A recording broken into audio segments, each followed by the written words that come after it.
Is it visible? Yes ma'am. Okay. So आज का हमारा जो चैप्टर है वो आपका है यूनिट 9। तो it is also related to speaking skills. अब हमारे पास देखो, स्पीकिंग हम लोग चैप्टर सारे कर रहे हैं, उसके अंदर आपके पास कोई आ रहा है लिसनिंग स्किल्स, कोई आ रहा है speaking skills. So what are the skills? अगर हम बात करें हमारे पास स्किल्स क्या होती हैं जो हम इन चीज़ों के अंदर यूज कर रहे हैं, या फिर लेट्स सपोज अगर हम बात कर रहे हैं इफेक्टिव कम्युनिकेशन का, या चाहे आप लिसनिंग का कर रहे हो, whatever the chapters we are covering. तो इनके पीछे जो हमारा स्किल्स का कॉन्सेप्ट है वो स्किल्स क्या होती है। अब अगर हम स्पीकिंग का एक कॉन्सेप्ट लेके चलें कि ये जो स्पीकिंग है इसके अंदर मैम, आपकी, हाँ जी। मैम आप कल का एक बार रिव्यू दे दोगे? मेरी तबीयत खराब थी, मैंने सुना नहीं था आपको सही से। कल वाला मैंने आप लोगों के ना, हाँ। कल मैंने उसके ना लेक्चर्स सारे अपलोड कर दिए हैं आपके बैच के अंदर। आप उसके ओके। अंदर, हाँ, आप उसके अंदर अपना लेक्चर सुन सकते हो। ठीक है। ठीक। हाँ जी। तो हमारा है यहाँ पे हाँ जी, क्या टॉपिक था हमारा कि हम लोग स्किल्स की बात कर रहे हैं। जैसे आज हमारा चैप्टर है, कौन सा है, ये है रिलेटेड टू स्पीकिंग स्किल्स का। ठीक है। तो आपके मतलब आप कोई भी टॉपिक कवर करने जा रहे हो उसके अंदर बेसिकली कुछ एक्स्ट्राऑर्डिनरी आपकी अपनी अपनी स्किल्स होती हैं जो आपकी हम बात करें कि आपकी पर्सनालिटी को ग्रूम करने में आपकी हेल्प करती हैं। ठीक है, आपका कॉन्फिडेंस एनहेंस करती हैं। सो ये सारी चीजें इसके अंदर कंट्रीब्यूट करती हैं। अगर हमारा स्पीकिंग के अंदर कौन कौन सी आपकी स्किल्स होनी चाहिए जो आपको एक इफेक्टिव कम्युनिकेटर बनाती हैं, इफेक्टिव स्पीकर बनाती हैं, या और लोगों को इन्फ्लुएंस करती हैं, it leaves positive impression on others ना, तो ये कैसे होता है। अब इसके अंदर कौन कौन से पॉइंट्स हैं that you should consider while speaking in the public. Okay. तो let's start with the first point. The first point हमारे पास आ जाता है फ्लुएंसी। ठीक है। तो फ्लुएंसी क्या होती है? अगर बात करें फ्लुएंसी जो होती है, जो इंग्लिश फ्लुएंसी है, ये एक ऐसी एबिलिटी होती है, इट इज द एबिलिटी, आपके अंदर इतनी कैपेबिलिटी होनी चाहिए to speak and write English. चाहे आप इंग्लिश को राइट कर रहे हो, चाहे आप इंग्लिश में बात कर रहे हो, विद ईज एंड एक्यूरेसी। आप कितना इजीली बोल पा रहे हो, मतलब आपको प्रॉब्लम तो नहीं हो रही है, ऐसे तो नहीं है बहुत स्टक होके बोल रहे हो, आप अटक अटक के बोल रहे हो। ठीक है, आपकी वॉइस जो है वो शिवर हो रही है, ये क्या प्रॉब्लम, आप फंबल तो नहीं कर रहे। कितनी ईज एंड एक्सपर्टाइज के साथ आप बोल रहे हो या लिख रहे हो। हम इसको बोलते हैं fluency. And to communicate comfortably in a variety of situation, चाहे आप किसी भी सिचुएशन में हो, चाहे आप 10 बंदों के बीच बात कर रहे हो, चाहे आप एक पर्सन के साथ कम्युनिकेट कर रहे हो। So the rate of ease and accuracy, ठीक है, आप कितना इजीली और कितना एक्यूरेटली, बिना किसी एरर के, बिना किसी प्रॉब्लम के, बिना किसी मिस्टेक के आप बात कर रहे हो, चाहे आप लिख रहे हो, उसको हम बोलते हैं फ्लुएंसी। तो जब भी आप इंग्लिश हो चाहे लैंग्वेज कोई भी है, आप कितना फ्लुएंटली बोल रहे हो। ठीक है, कितना फ्लुएंटली आप कम्युनिकेट कर रहे हो और लोगों से, ये चीज बहुत जरूरी होती है। अब अगर मैं आपसे बात करूं, ठीक है, अगर मैं बोलूं कि हाँ जी मैं बीच बीच में अटके ही जा रही हूँ, अटके ही जा रही हूँ, बार बार ना मैं स्टक हो रही हूँ, और मैं कहीं ना कहीं बार बार मिस्टेक्स कर रही हूँ, तो you will not be able to understand what I am saying, right. So ये चीज बड़ी जरूरी होती है, आपकी फ्लुएंसी बड़ी अच्छी होनी चाहिए। So it is a stage of learning where you can understand and speak the language effortlessly. ठीक है। आप फ्लुएंसी एक ऐसी स्टेज है जहाँ पे आप कोई भी लैंग्वेज है आप उसको आसानी से समझ भी पाओ और उसको बोल भी पाओ, आपको बहुत ज्यादा एफर्ट ना करनी पड़े। And you can express your idea spontaneously, आप बड़े इजीली और बहुत एक अच्छी स्पीड के साथ। ठीक है। और आपको, ठीक है, बोलने से पहले सोचना पड़ता है, लेकिन इतना भी नहीं सोचना कि हम लंबे लंबे पॉजेज लेते जाए, तो आप अपने आइडियाज को एक्सप्रेस कर सको। ठीक है, easily, with a great fluency. तो ये फ्लुएंसी आपकी जो है ये बहुत जरूरी है। ठीक है, आपकी स्पीकिंग के अंदर। अब सेकंड पॉइंट हमारे पास आता है इंटेलिजिबिलिटी। अच्छा, इंटेलिजिबिलिटी क्या होती है?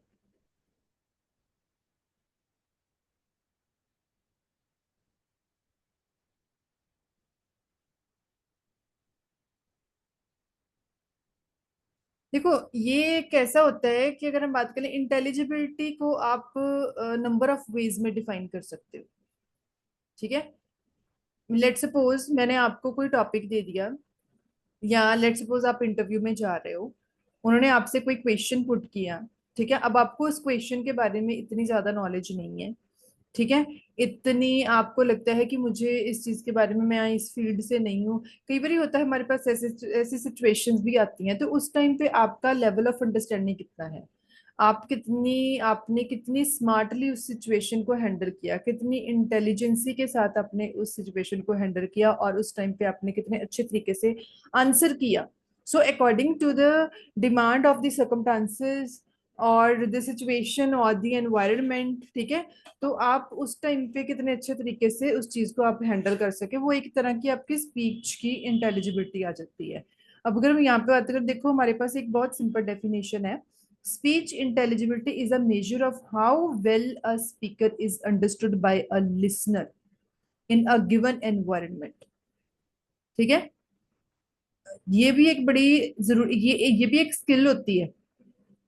आप, let suppose you are a host, ठीक है, और आप स्टेज पे खड़े हो, आपके सामने ऑडियंस बैठी है।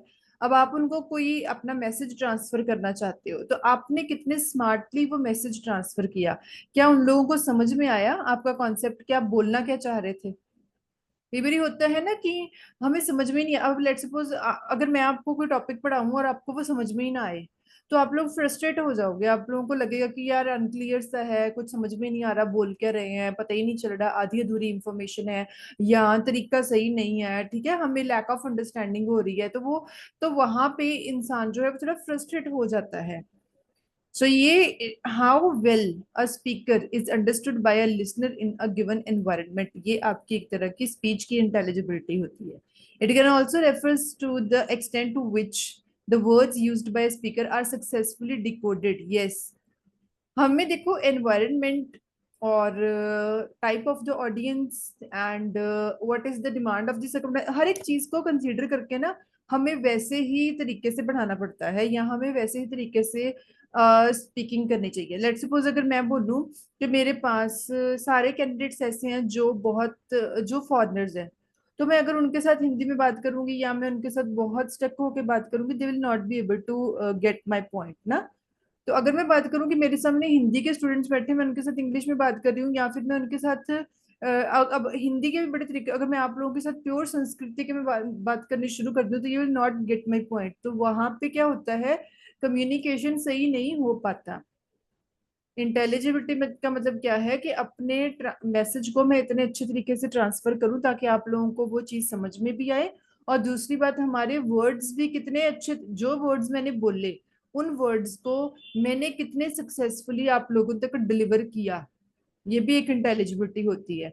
अगर ये बोलते हैं अगर आपकी स्पीच इंटेलिजिबिलिटी कम है, इट में लीड टू फ्रस्ट्रेशन, आप फ्रस्ट्रेट हो सकते हो, मिसअंडरस्टैंडिंग हो सकती है, हो सकता है मैंने कुछ और पढ़ाया हो, आपने कुछ और पढ़ लिया, loss of interest in communication. Yes, जब हमें कुछ समझ में नहीं आता हम लोग छोड़ देते हैं, हम बोलते हैं कि नहीं हमें समझ में नहीं आ रहा, फिर हमने क्यों सुनना आगे। ठीक है, so which can decrease the communication overall, इसकी वजह से क्या होता है, सारा का सारा कम्युनिकेशन खराब हो जाता है।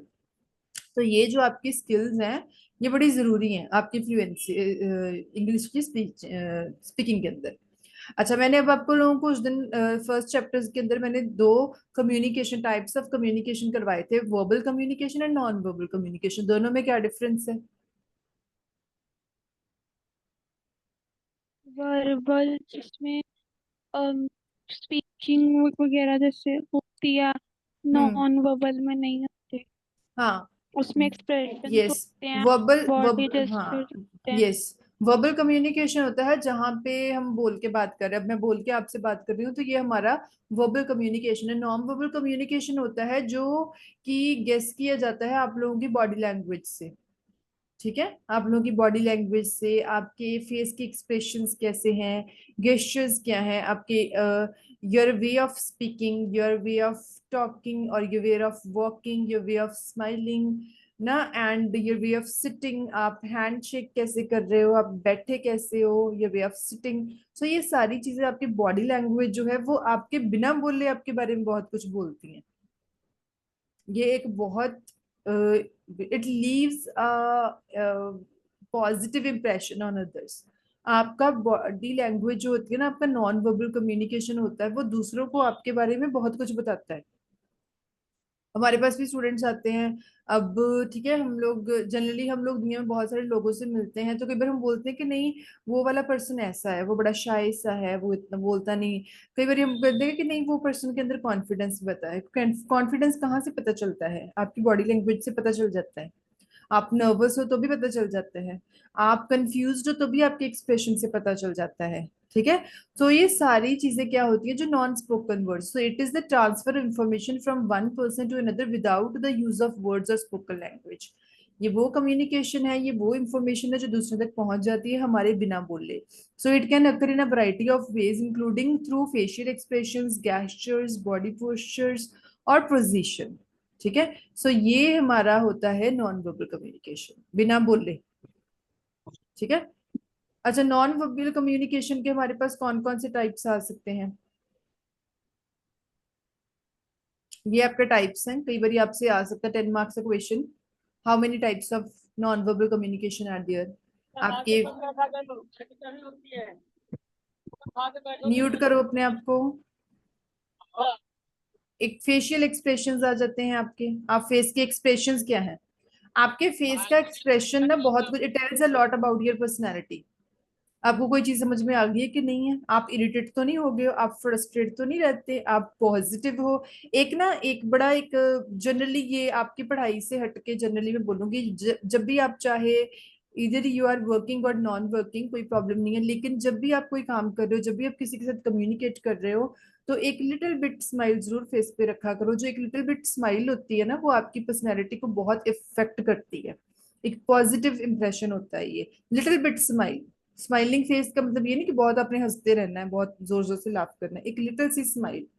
ठीक है। तो वो बताती है कि आप कितना एक्साइटेड हो सामने वाले को सुनने के लिए, या कंफर्टेबल फील कर रहे हो।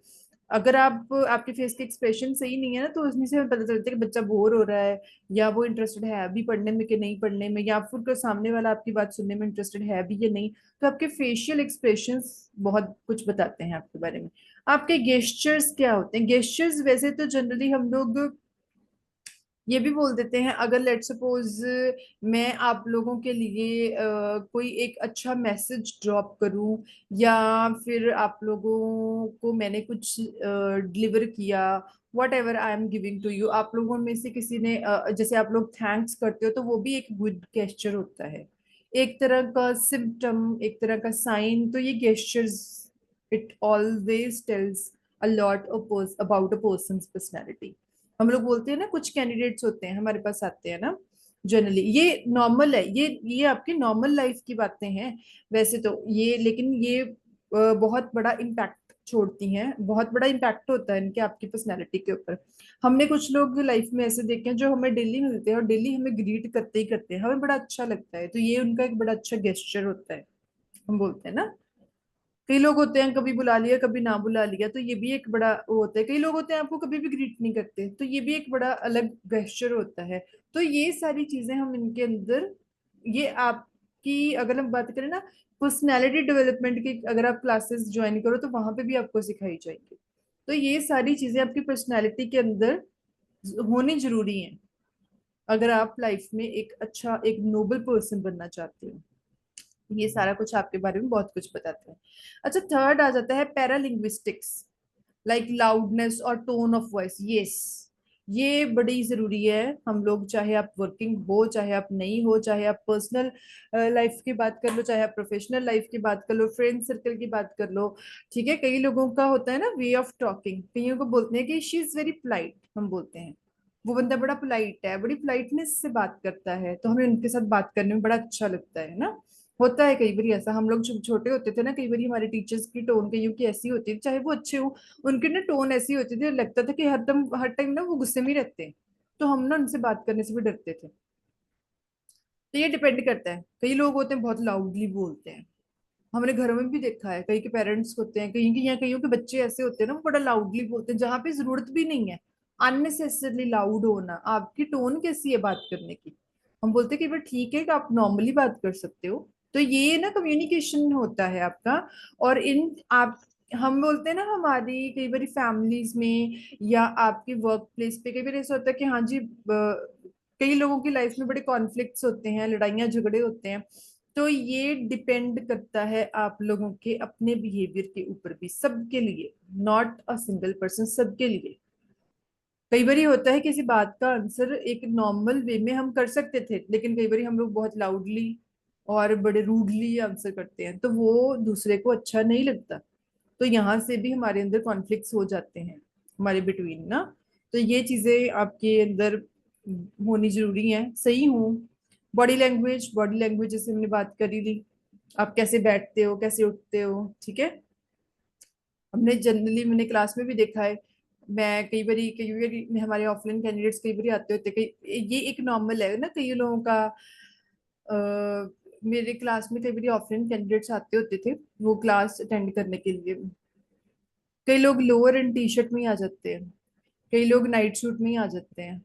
हालांकि कपड़ों का इतना कोई वो नहीं होता, बट स्टिल आपकी जो है जिसको हम बोले पंजाबी में या हिंदी में बोलते हैं व्यक्तित्व जिसको बोल देते हैं, आपकी पर्सनैलिटी क्या है ना। पर्सनैलिटी कपड़ों से जज नहीं होती। आप जो भी चीजें आप वियर कर रहे हो उनको आप कैरी कैसे करते हो। कई बच्चों को मैंने देखा है, या कई सिर्फ बच्चे नहीं, कई मैंने बड़े भी देखे हैं, जब वो चलते हैं तो वो अपने स्लीपर्स को बहुत घसीट घसीट के चलते हैं। बैठना भी है, या तो फिर कई बार वो ऐसे बैठते हैं उनको ऐसे देख के लगता है कि उनके अंदर कोई उम्मीद ही नहीं है, कोई होप ही नहीं है चीजों को सीखने की, या फिर उनको पेरेंट्स ने जैसे धक्के से भेजा हो क्लास अटेंड करने के लिए। सो ये सारी चीजें आपकी जो है अ, आपकी पर्सनैलिटी के अंदर होनी जरूरी भी हैं, लेकिन वो किस तरीके से हैं, पॉजिटिव हैं कि नेगेटिव हैं, ये आपके बारे में बहुत कुछ बताती हैं। और आपका फ्यूचर कैसा होगा ये आपकी हैबिट्स, आपकी पर्सनैलिटी के ऊपर डिपेंड करता है। प्रॉक्सिमिक्स और पर्सनल स्पेस, ठीक है। पर्सनल स्पेस क्या होती है अगर हम बात करें, ये ना स्पेस होना भी जरूरी है वैसे। स्पेस को आप कैसे डिफाइन करो, अगर मैं बोलूं कि personal space, what is personal space. Personal space क्या होती है?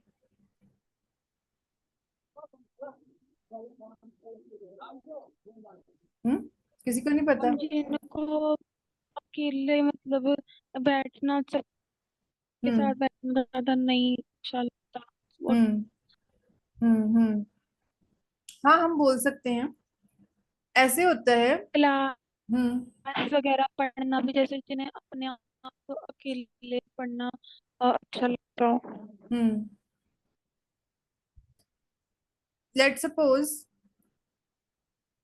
आपका कोई फ्रेंड है ना, उसको आपके आप आपका बेस्ट फ्रेंड है चाहे कोई भी है।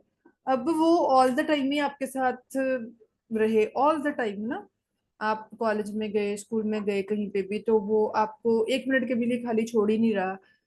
तो वहां पे आपके साथ ही है, और जब आप घर आप गए फिर वो आपको मैसेज किए जा रहा है, कॉल किए जा रहा है, मैसेज किए जा रहा है, अकेले छोड़ ही नहीं रहा। तो पर्सनल स्पेस जो होती है वो बड़ी जरूरी होती है। आप पर्सनल स्पेस आपके किसी भी रिलेशन में हो सकती है, किसी भी रिलेशनशिप में।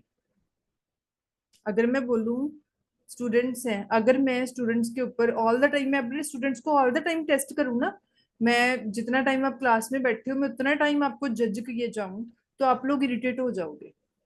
तो हमें हर पर्सन को पर्सनल स्पेस देनी बड़ी जरूरी होती है, हर पर्सन के अंदर, आपके अंदर भी ये आपकी पर्सनल स्पेस होनी बड़ी जरूरी है। आप अपने आप को टाइम दो। कभी अकेले में टाइम स्पेंड करते हो आप लोग? कौन कौन करता है अकेले में टाइम स्पेंड? दीक्षा आप करते हो? हम- अच्छा। जी। कैसे क्या करते हो फिर जब आप अपने बाप के साथ टाइम स्पेंड करते हो उस टाइम में? मैं कई बार सॉन्ग सुन लेती हूँ, हम्म, या अकेली वॉक हाँ। पे चल अकेले, जाती हूँ। यस, वॉक करना। वॉक करने से क्या होता है ना, जब हम अकेले वॉक करते हैं, मॉर्निंग या इवनिंग वॉक जो होती है वैसे तो बड़ी जरूरी होती है, उससे क्या होता है, इस पर्सनल स्पेस, जब when you give time to yourself you will get to know more about your personality. It is known as self analysis. Self analysis बड़ा जरूरी होता है। सेल्फ एनालिसिस से क्या होता है, आपको अपने आप के बारे में बहुत कुछ पता चलता है। अगर आप ऑल द टाइम दूसरों के साथ ही रहोगे, ऑल द टाइम दूसरों के साथ रहोगे, ठीक है, तो आप अपने आप के बारे में जान ही नहीं पाओगे। आपको अपनी पहचान होनी बड़ी जरूरी है। आपकी स्ट्रेंथ्स क्या हैं, आपकी वीकनेसेस क्या हैं, या आपके आने वाला डे है जो आपको, आपने उसको कैसे प्लान करना है, कौन सी एक्टिविटीज है, कौन सी आपकी प्रायोरिटीज हैं। तो इससे आपका जो मेंटल होता है ना, आप शांत रहते हो, काम रहते हो। काम रहने से क्या होता है, आपकी लाइफ की जो एक्टिविटीज है, आपकी लाइफ के काम जो हैं, वो ऑर्गेनाइज्ड वे में आप उनको परफॉर्म कर पाते हो। तो पर्सनल स्पेस होनी बड़ी जरूरी है वैसे। इनका आपके मैसेजेस हैं, यस मैम मैम करती हूँ, वेरी गुड। जो भी आप लोग अपना वो करते हो टाइम स्पेंड, वो अच्छी बात है। अब वो जो टाइम स्पेंड करते हो उसके अंदर आप लोगों की एक्टिविटीज जो है ना, आपकी हैबिट्स हैं, ये बड़ी, ये चूजी भी होनी चाहिए और अच्छी भी होनी चाहिए, इफेक्टिव होनी चाहिए, जिनके साथ आपकी अपनी प्रोडक्टिविटी हो। हाँ, आई गेज, हैप्टिक्स या टच, जिसको हम बोले, ये कैसे होता है? हैंडशेक करते हैं ना हम लोग, कई बार देखा है हैंडशेक करना ना। कई लोग हाँ जी। बहुत जेंटली, है ना, कई लोग बहुत जेंटली हैंडशेक करते हैं वर्क प्लेस में, तो वो होता है हैंड। कई लोगों को देखा है हम लोगों ने, मतलब ना, ओकेजन्स पे, मैरिज में, कई लोग हैंडशेक बड़ा, मतलब बड़ा रफली हैंडशेक करना, तो वो अच्छा नहीं लगता। कई बारी सामने वाला, लेट्स सपोज, कंफर्टेबल नहीं फील करता। और कई बार क्या होता है, हम लोग, अब जैसे होता है, आप किसी को मिल रहे हो या किसी के साथ बैठे हो, आप किसी को अगर थोड़ा बहुत टच कर भी रहे हो, तो वो टच किस हिसाब से कर रहे हो? आपका टच, जो टच करने का तरीका, किसी को काम करने का तरीका, या आप मतलब फिजिकली कैसे, मतलब आप लोग ना एक दूसरे को कंफर्टेबल फील करवा रहे हो, वट एवर। तो ये चीजें बड़ी जरूरी होती है। आई गेज होना बहुत, आपकी सिंपली आई कांटेक्ट आप कैसे मेंटेन कर रहे हो, ठीक है, आपकी आईज की मूवमेंट क्या है, आप देखते कैसे हो, तो ये सारी चीजें इसके अंदर होती हैं। अपीयरेंस कैसा है आपका?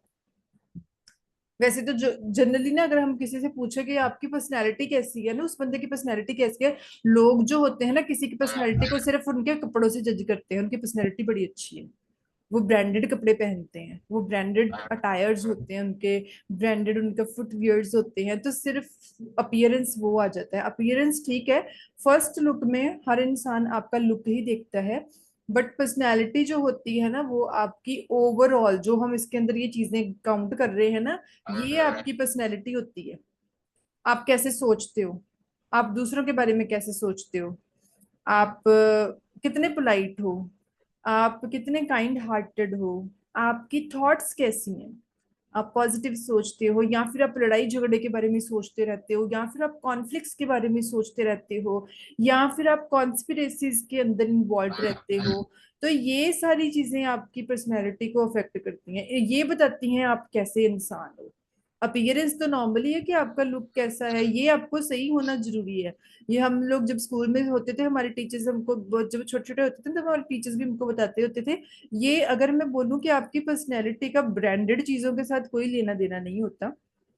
आप कैसे भी कपड़े पहन लो, चाहे सिंपल पहन लो, द वे यू कैरी दम, इट अफेक्ट्स अ लॉट ना। आप कपड़े अगर पहन भी रहे हो, अब फोन अपने वाइप म्यूट कर लो अपने आप को। तो ये चीजें बहुत जरूरी होती हैं। ये मतलब आप उसको, आपका वे कैसा है उन चीजों को कैरी करने का। अब कई लोगों के पास बहुत अच्छी अच्छी चीजें होती हैं, लेकिन उनको कैरी नहीं करनी आती। कई लोग न्यू फैशन जो है उसको एग्जिबिट कर लेते हैं, लेकिन उनको वे नहीं पता, उनको कैरी कैसे करके रखना है ये नहीं उनको पता। तो ये सारी चीजें इसके अंदर आती हैं। आर्टिफैक्ट्स या ऑब्जेक्ट्स एंड इमेजेस, वैसे तो ये ऑप्शनल होती हैं, ठीक है। ये आपकी पर्सनैलिटी के अंदर, हम इसको, इसका हम बहुत ज्यादा इफेक्ट तो नहीं बोल सकते, नॉर्मली बोल सकते हैं इसको। अगर आप स्किप भी करना चाहते हो, स्किप भी कर सकते हो। अपीयरेंस तक आपके जो सारे पॉइंट्स हैं, ये आपके ज्यादा इंपॉर्टेंट है। आर्टिफैक्ट्स को अगर आप स्किप करोगे तो भी कोई प्रॉब्लम नहीं है। अच्छा, अब हमारा फेशियल एक्सप्रेशन, जैसे हमने बोला, हाँ हमने अभी पढ़ा कि फेशियल एक्सप्रेशंस आपके पास कैसे हैं। सी देखो, अब इनके अंदर चार एक्सप्रेशंस दिए हैं इन्होंने। हैप्पीनेस देखो, जो आपका हैप्पीनेस का फेस दिखाया है, इसको देख के आपको कितना अच्छा लग रहा है। सैडनेस, आप डेली सैड सैड रहोगे, या सैडनेस जो होती है आपको भी मेंटली और फिजिकली भी अफेक्ट करती है, सामने वाले को भी अफेक्ट करती है। आप ऑल द टाइम सैड रहोगे, सामने वाले को भी अच्छा नहीं लगेगा। तो सैडनेस, हालांकि ये सारी इमोशंस हमारी लाइफ का पार्ट होती हैं, हम लोग सैड भी होते हैं, हमें गुस्सा भी आता है, हमें डर भी लगता है, कई बार हम लोग कॉन्फिडेंस हमारा लो भी हो जाता है, कई बार sometimes we feel low, sometimes we feel very much confident. But ये सारी चीजें, यही तो बोल रही हूँ कि ये आपका जो फेस के एक्सप्रेशंस होते हैं tells a lot about you. So आपके फेस के एक्सप्रेशन जो है उनको अच्छा रखो, और जैसा आपका मूड होगा वैसा ही आपका डे जाता है, ये मेरे पर्सनल एक्सपीरियंस है। जैसा आपका मूड होगा वैसे ही आपकी प्रोडक्टिविटी होती है, वैसे ही आपकी पर्सनैलिटी बनती है। ठीक है। अच्छा, अब आपके पास आता है बिजनेस कम्युनिकेशन। हमारे पास बिजनेस कम्युनिकेशन कौन सा होता है? बेसिकली बिजनेस जो है हमारा, जो वर्क फ्लो है, वर्क प्लेस है जहाँ पे आप काम करते हो, तो वहां पे वहां का कौन सा कम्युनिकेशन होता है? जो बिजनेस कम्युनिकेशन होता है ये क्या है? It is the process of sharing information between people with in the work place and outside a company. जहां पे आप काम कर रहे हो, आपकी वर्क प्लेस है, आप अपनी कंपनी के अंदर काम कर रहे हो तो आपके कलीग्स के साथ, आपके ओनर्स के साथ, या आपकी कंपनी के बाहर के जो लोग हैं, जो एंटिटीज आपकी ऑर्गेनाइजेशन के साथ जुड़ी हुई हैं, उनके साथ आपका इंफॉर्मेशन शेयर करने का कैसा तरीका है? So this is the process of sharing information between these people, ना बिटवीन दीज एंटिटी। सो इसका मतलब होता है कि effective business communication is how employees and management interact to reach the organisation goals. आप एक दूसरे के साथ कैसे इंटरेक्ट करते हो? So the way you interact with the other people, it is known as the communication. And if you do this communication or this interaction at your workplace, this is known as the business communication, right? So हमारे पास देखो, हमारे पास 4 types of business communication आ सकते हैं। एक होता है आपके पास upward communication, जब आप इंफॉर्मेशन एक्सचेंज होती है अप द ऑर्गेनाइजेशनल हायरार्की, जब आपने आगे फर्दर किसी को रिपोर्ट करनी है, जैसे अगर आपका कोई सीनियर है, जब आप उनके साथ कम्युनिकेशन कर रहे हो, that is known as the upward communication, आपने उनको रिपोर्ट दी। Downward communication from the top of the organisational hierarchy down, जब आपने लेट सपोज अपने से जो आपके आपके लेवल के नीचे वाले लोग हैं, आपके जूनियर्स होंगे, जब आपने उनके साथ कम्युनिकेशन किया तो डाउनवर्ड कम्युनिकेशन भी हो सकता है। लेटरल कम्युनिकेशन हो सकता है between peers and across teams. Let suppose आपके पास 2 डिपार्टमेंट से ऊपर वाले डिपार्टमेंट्स आपस में कनेक्टेड हैं, तो ये डिपार्टमेंट के साथ जो लेटरल कम्युनिकेशन आ जाता है। एक्सटर्नल कम्युनिकेशन होता है with and outside the organisation, organisation के बाहर वाला जो कम्युनिकेशन होता है उसको हम बोलते हैं एक्सटर्नल कम्युनिकेशन। अगर इसके ऑपोजिट बात करें, जो जितना आपका ये ऊपर वाला कम्युनिकेशन चल रहा है अपवर्ड डाउनवर्ड लेटर, लेकिन है तो ऑर्गेनाइजेशन के अंदर, ये सारा आपका इंटरनल कम्युनिकेशन भी आ जाता है। ठीक है। तो ये आपका आज का चैप्टर था। पहले तो इसके अंदर बताओ अगर आप लोगों को कोई प्रॉब्लम हो इसके अंदर, जो हमने आज चैप्टर किया है, इसके अंदर कोई प्रॉब्लम है किसी को?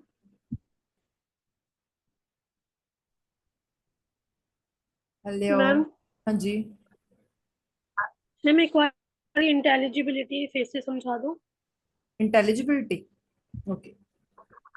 हाँ जी। देखो, हमारा आता है इंटेलिजिबिलिटी। इंटेलिजिबिलिटी का मतलब क्या है कि हाउ, देखो जैसे मैंने यहाँ पे सिंपल सिर्फ इस चीज को समझ लो कि एक जो स्पीकर है, अब जैसे मैंने आप लोगों को लेक्चर दिया, अब मेरा लेक्चर आपको समझ में आया कि नहीं आया? ठीक है। तो मैंने कितने अच्छे वे से आप लोगों को चैप्टर करवाया, या सिंपली अगर मैं मीटिंग हॉल में कहीं पे जा रही हूँ, आज की मेरी प्रेजेंटेशन है, तो मेरी प्रेजेंटेशन का जो टॉपिक था, या जो भी चीजें मैंने ट्रांसफर, जो भी मैंने इंफॉर्मेशन ट्रांसफर करनी थी, वो सामने वाले लोगों को समझ में आई कि नहीं आई? कितने अच्छे तरीके से उन्होंने मुझे समझा। So this is known as the speech intelligibility. लगा समझ में? ओके। हाँ। हाँ जी मैम। और कोई, किसी और का कोई डाउट हो? ये एक मैसेज आया है, किसका है? सेम मैम, अच्छा वरुण, अब लग गया समझ में?